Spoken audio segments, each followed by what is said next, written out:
Welcome back to Creeltalk. If you've been following along, you know we wrapped up our transformative five-part series, The Rebound Code. If you haven't tuned in yet, I highly recommend it. It's a journey through insight, healing, and momentum with me sharing a few hard-earned lessons picked up along the way.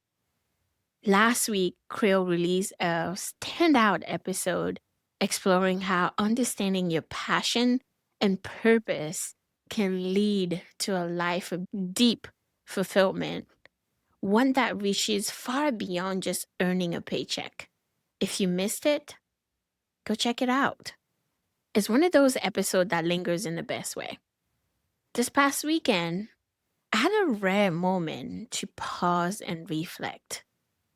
I just returned from an inspiring 3-day leadership experience in Orlando, Florida, and something shifted in me. I found myself thinking a lot about you guys. And the question that Krill and I have been hearing more and more lately kept echoing in my mind. What motivates you? That question sparks today's episode. It is the inspiration for everything we're going to be covering here today. From ambition to assignment. Sometimes it's not just about chasing goals, it's about stepping into purpose. I invite you to lean in, listen closely, and reflect with me. You ever looked at someone living the life you dreamed of and wonder, how do they keep going? Not just when it's easy, but when it's quiet, when it's hard, when no one is clapping. We've been asked that a lot lately. What keeps us moving? What fuels the fire when the finish line feels far off? And truthfully, we're not a finished product. We're still becoming. But even in this becoming, there's something powerful about realizing that your ambition isn't just about hustle, it's about assignment. This episode is for the dreamers who sometimes feel stuck, for the ones who chase hard, then question everything. For anyone who's ever whispered, is this really me? Because when your dreams align with your assignment, when purpose meets passion, it unlocks something deeper than motivation. It becomes movement. Today, we're diving into that shift from ambition to assignment, from chasing success to walking in a calling. And I promise this conversation might just free you. Picture this. You've got the vision board, the 5-year plan, the hustle. You're chasing the dream. Maybe it's a business. Maybe it's building a brand, a diploma, you name it. You're doing everything right, but something feels off. You're moving fast, but not forward. You're achieving, but not fulfilled. And I want to pause right there because I know that feeling. I've lived it. I remember a time when we were searching for our first piece of land overseas, part of a long term dream to build a hospital. One day I got words that a piece of land became available. It was exciting, surreal even. But almost immediately, things started moving too fast, and I mean very fast. I was being asked to send money now, like now. And while everything looked promising on the surface, I remember just, I couldn't shake it off. It was a heavy feeling in my spirit. Something fell off, empty.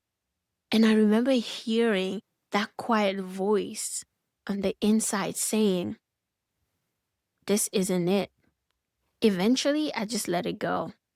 Not because I didn't want it, but because I knew I couldn't ignore that feeling. And maybe you've asked yourself the same question I did. Why does this feel so heavy, so hard, so empty. Let's talk about ambition. Ambition isn't bad, it's powerful, at least in my opinion. It's the drive to build, to grow, to prove. But ambition without assignment, that's where we get stuck. Some of us are chasing dreams that were never ours to begin with. They were born from comparison, from fear, from ego. We saw someone else do it and thought, I should do that too. We feared being forgotten, so we built something loud. We wanted to be seen, so we chase visibility instead of vision. But here's the truth: God isn't obligated to bless what He didn't birth. If chasing a dream that God didn't give you, you might be running on empty.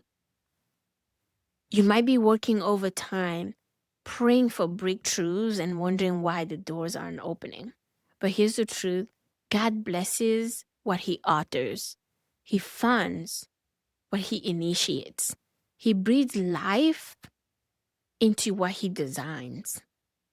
These are truths that I've learned through personal experience. And I'll tell you this: I'm only sharing with you some of the things that, as Krill and I are going and chasing after our dreams and goals and passion, these are the things we're discovering along the way. These are the things that when we're making those clicks or making those realizations, man, it turns that ambition into assignment. So as I'm sharing this, remember, this is me sharing my personal experience and discovery. In today's day and age, we live in a culture that celebrates the self-made story, the grind, the hustle, the I did this on my own narrative. But in the kingdom, it's not about self-made. It's about spirit-led. Here's my belief: you can build something impressive without God, but it won't be eternal. It won't be sustainable, and it won't satisfy you. When chasing a dream God didn't give you, you might be running on empty, working overtime, praying for breakthroughs, and wondering why the doors aren't opening. I've been there. I've prayed over projects that God never assigned. I've asked Him to bless what I built without asking Him if I should have built it. And the result? Burnout, closed doors, success without satisfaction. Because hustle can replace hearing. Movement without meaning is just noise. If you're listening right now and you're in pursuit of something bigger, a business, a ministry, a dream, a creative project, a personal transformation, a diploma, whatever it may be, pause and ask, did God birth this? Or did I build this out of pressure, comparison, or fear? Because if He didn't birth it, you'll have to sustain it on your own. But if He did, if this dream came from a place of prayer, surrender, and alignment, then you can trust that provision, perfection, and purpose will follow.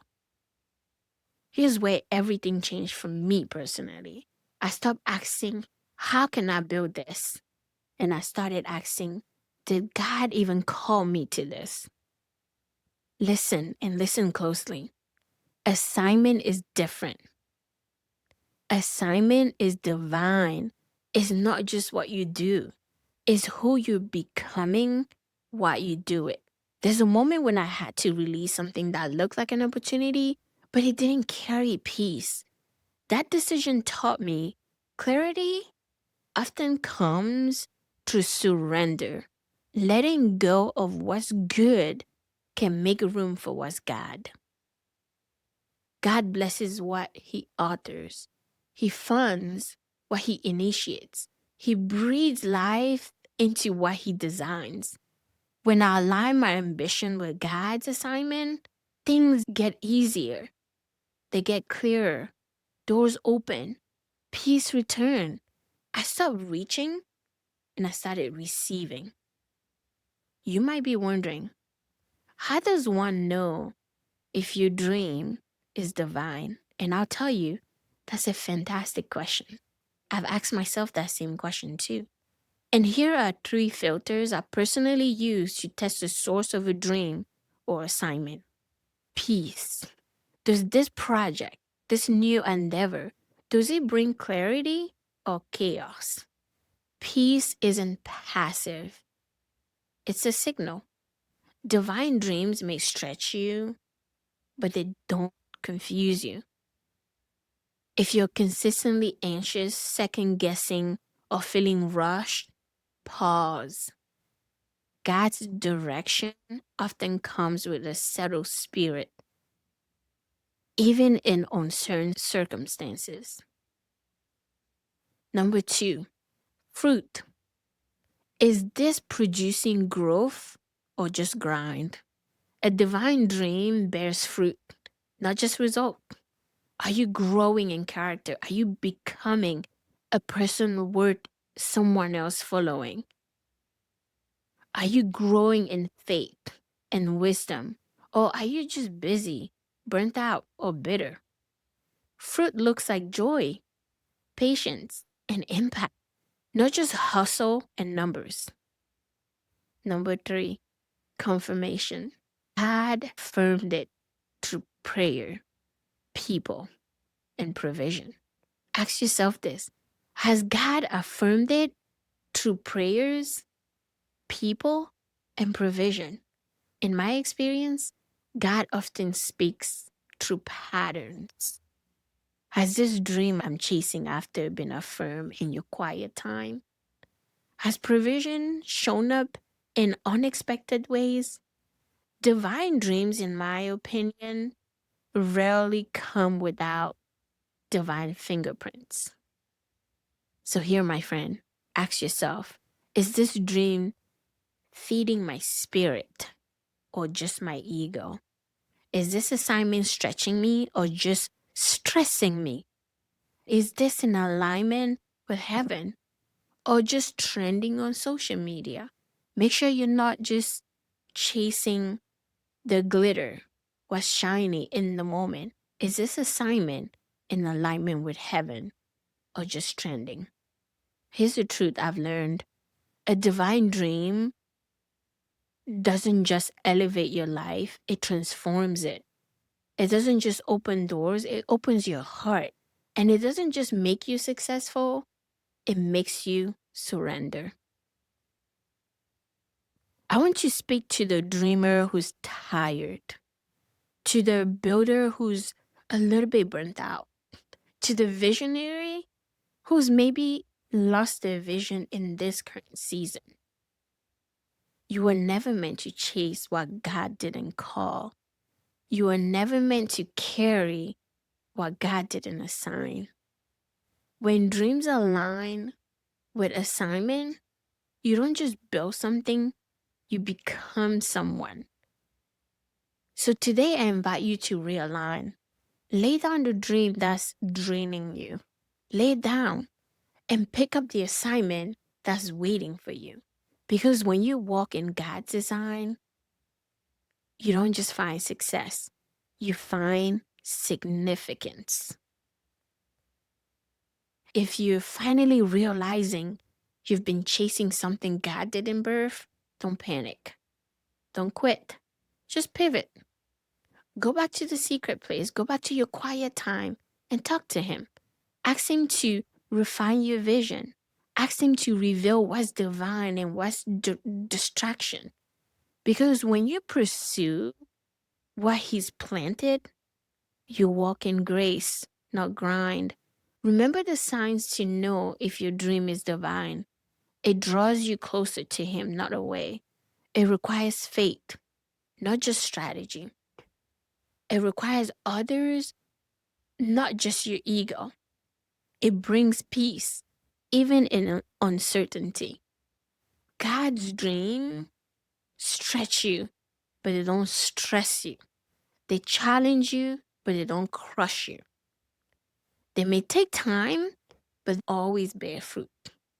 So as we close, let's bring this full circle. When you see someone living a blessed, seemingly stress free life, don't just admire the outcome, honor the process. At some point, their ambition shifted from assignment and they didn't flinch. They accepted the full responsibility, paid the price, and made the decision to act no matter what. That's the real shift. That's the moment everything changes. If this episode stirred something in you, don't just let it fade. Share it. Sit with it. I challenge you to listen to this particular episode 3 times. The first time, just absorb it. The second time, take notes and reflect. Answer the hard questions. And thirdly, listen again with your answers in mind and your spirit wide open. Ask yourself, what assignment have I been avoiding? Because your breakthrough isn't waiting on your perfection, it's waiting on your obedience. Stay faithful, stay focused, and most of all, come back often and tune in into our next episode.